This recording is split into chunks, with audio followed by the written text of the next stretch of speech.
Hecate, Hecate, Heket. There are many ways people pronounce her name. Some argue which is right or wrong, but that isn't what we are discussing here today.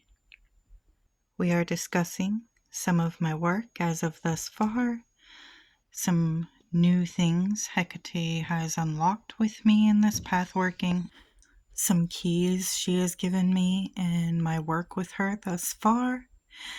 And I want to talk about a little bit of that today because I've only briefly touched on some of the things that working with Hecate may benefit you with. And then later we are going to discuss some books I've been reading this month that may be excellent sources for those who may want to work with the Dark Mother.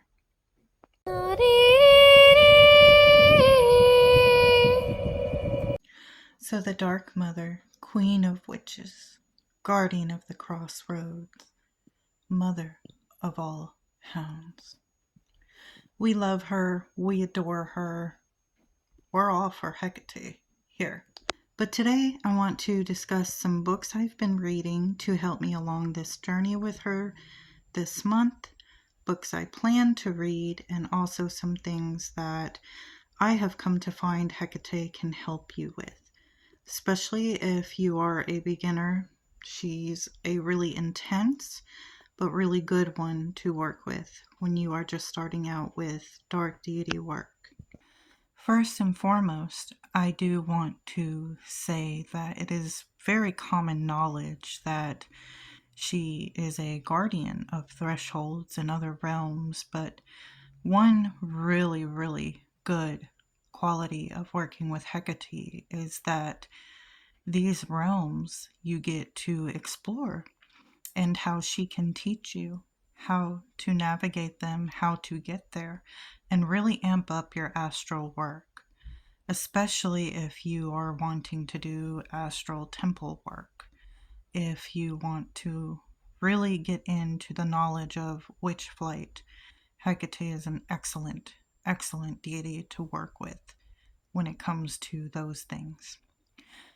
Anything dealing or involving with the ethereal realm or spiritual realm, underworld, other realms, Hecate is your woman. When I was creating my servitor, it's actually one energy that I recommend working with, especially to really learn how to manifest in the astral and have it manifest in your material world. I'm pretty sure by now it is common knowledge that in the astral or ethereal realms, if you're lucid enough and doing this work in there, things tend to instantly manifest in that side, and you can have them manifest in your reality later by manifesting them in the astral. This can be quite beneficial for a practitioner, especially while creating their reality. Hecate can also illuminate truths. If you want to find out the truth about a situation and you're unsure where to turn, Hecate is a good source for that. By creating a truth or incantation spell for truth and using Hecate's keys or energies, you will have the truth revealed. For feminine sexuality and empowerment, she is also an amazing source. Some say that she's, a wise old crone, and this is true, but I believe Hecate is the embodiment of all cycles of life that a woman lives through, moves through, and collects wisdom through. We all do dumb things when we are young or maidens, and we learn through that. We all transition from when we are no longer a girl but a woman, and we accumulate a whole lot more knowledge as we grow. And that whole rite of passage through the crone phase can be very powerful. You can turn it into your own feminine empowerment, especially going through menopause and those changes in life. So she's a really good energy to work through all of that spiritually, because I do believe that menopause is just like puberty or other alchemies of the body and spirit. I do believe it is a very spiritual process.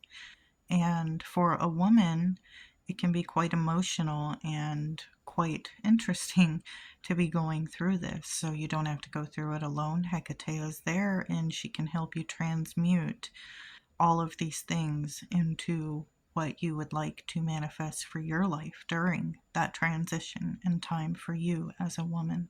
Divination and the dead. Hecate is an excellent resource to work with while doing any type of divination. She can really amp up your sight, your psychic abilities, and amp up your necromancy work, divination with the dead. And it can go further than that depending on what your goals in necromancy are. It can be anything from seances to actual communication or opening up a site to see and contact the dead. Of course, there is a lot more to necromancy, and I could do a future video on necromancy scenes. It is one of my main practices in the past, and I know quite a bit about it.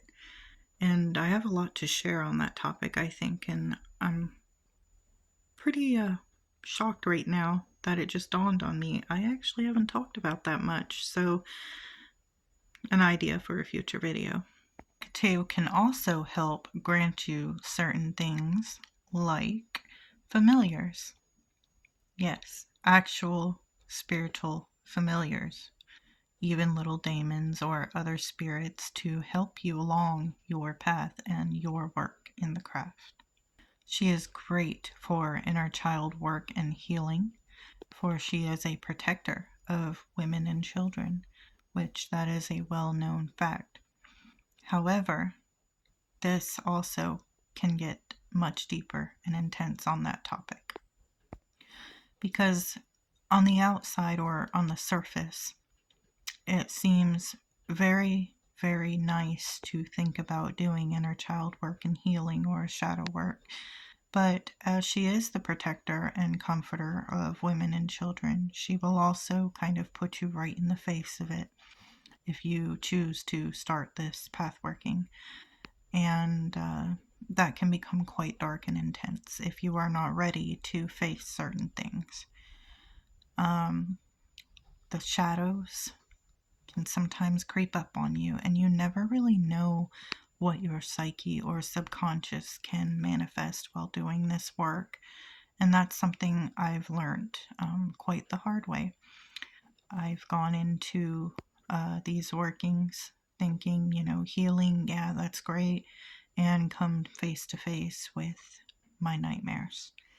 But it was all in good benefit to me because it helped me heal some things, helped me see some things this month. Not that I was, again, really intending on doing any shadow work, but it kind of sort of ended up that way yet again.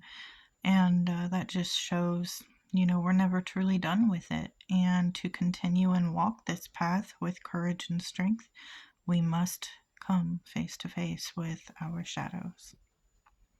So my next working will be a little ritual for her.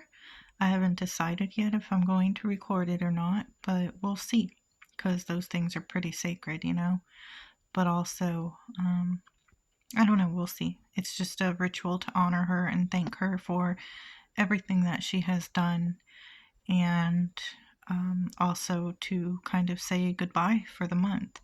And I will be welcoming in and announcing now that I did plan on possibly Lilith for next month, but I do think it would be wise to wait for the beautiful goddess, and I think it's more intuitively appropriate for Freya and Aphrodite together.